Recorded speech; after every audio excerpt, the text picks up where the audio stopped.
छोटे छोटे बच्चों को देखा, वो सब जिन्होंने अपने परिवार खो दिए थे। डेविड ने पत्थरों का एक गोल सर्कल बनाया और उसके बीच में वो छोटी टॉय बोट रख दी ताकि एनारियस वापस लौट आए। लेकिन कितना भी इंतजार किया, एनारियस कभी वापस नहीं आई। एक सुबह डेविड ने देखा ग्रूनर बेहोश पड़ा था। उसके आसपास कुछ पुरानी चीजें रखी थी, उनमें एक पुरानी तस्वीर भी थी। और जैसे ही डेविड ने उस तस्वीर को देखा, वो हैरान रह गया। वो लड़की जिसका फोटो उसने पहले दिन ग्रूनर की डायरी में देखा था, वो कोई और नहीं, उसकी पत्नी थी। ग्रूनर की एक वाइफ थी और वो इस लाइट हाउस का वेदर ऑफिसर था जो लगभग 1 साल पहले इस आइलैंड पर आया था। उसका असली नाम रॉबर्ट था, लेकिन उसने अपना नाम बदल लिया था क्योंकि अब वो कभी ये आइलैंड छोड़ना नहीं चाहता था। ये सब देखकर डेविड ने भी ये उम्मीद छोड़ दी कि वो कभी इस आइलैंड से जा पाएगा। अगले दिन शाम को जब डेविड समुद्र के किनारे गया, उसने देखा कि उस सर्कल में रखी छोटी बोट अब वहां नहीं थी, लेकिन उसी जगह पर उसने एक क्रीचर का छोटा सा बच्चा देखा जिसके हाथों में वो बोट थी। डेविड ने अपनी टॉर्च उस सर्कल के बीच में फेंक दी ताकि वो दिखाए कि उसका इरादा लड़ने का नहीं है, उसे किसी को चोट नहीं पहुंचानी, वो उनके साथ दोस्ती करना चाहता है। कुछ ही देर बाद समुद्र की लहरों से एनारियस निकलती है और उसके पीछे पूरा क्रीचर्स का ग्रुप भी समुद्र से उभर आता है। लेकिन इस बार कोई भी डेविड पर अटैक नहीं करता क्योंकि वो भी अब शांति चाहते हैं। उनका इरादा सिर्फ एक सेफ जगह पाने का था अपने बच्चों के लिए, जो हर एक जानवर करता है। उन्हें इस आइलैंड पे इंसानों की अचानक एंट्री बिल्कुल पसंद नहीं आई, इसलिए उन्होंने हर रात अटैक किया। लेकिन ये बात ग्रूनर को कौन समझाए,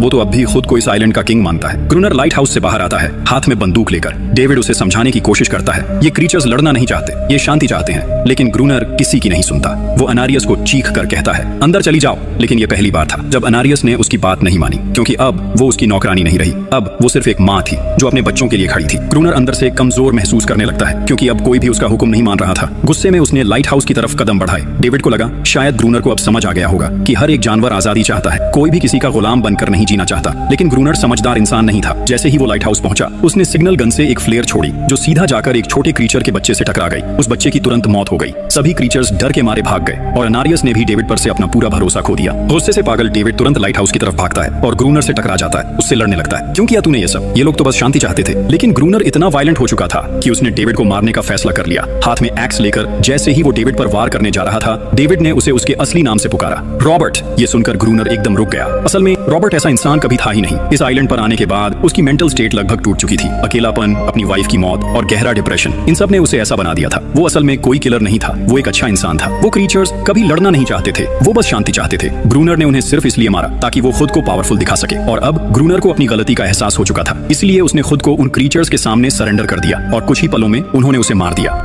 डेविड लाइट हाउस के अंदर खुद को लॉक कर लेता है। वक्त ऐसे ही बीतता चला जाता है और 1 साल बाद आइलैंड पर एक गवर्नमेंट ऑफिसर आता है, साथ में एक नया वेदर ऑफिसर भी होता है। डेविड को वहां से ले जाया गया और अब नए गवर्नमेंट ऑफिसर ने इस आइलैंड पर वेदर मॉनिटर करना शुरू किया। लेकिन उस ऑफिसर को लगा कि डेविड ही ग्रूनर है और डेविड ने भी उनकी इस गलतफहमी को ठीक नहीं किया। वो चुपचाप बैल्कनी पर गया और खड़ा हो गया बिना कुछ कहे, क्योंकि अब वो भी इस आइलैंड को छोड़ना नहीं चाहता था, बिल्कुल ग्रूनर की तरह। इसी दौरान एनारियस भी अपने परिवार के साथ खुश थी। अब उन्हें किसी ग्रूनर जैसे आदमी का डर नहीं था। अब वो आइलैंड पर भी और समुद्र में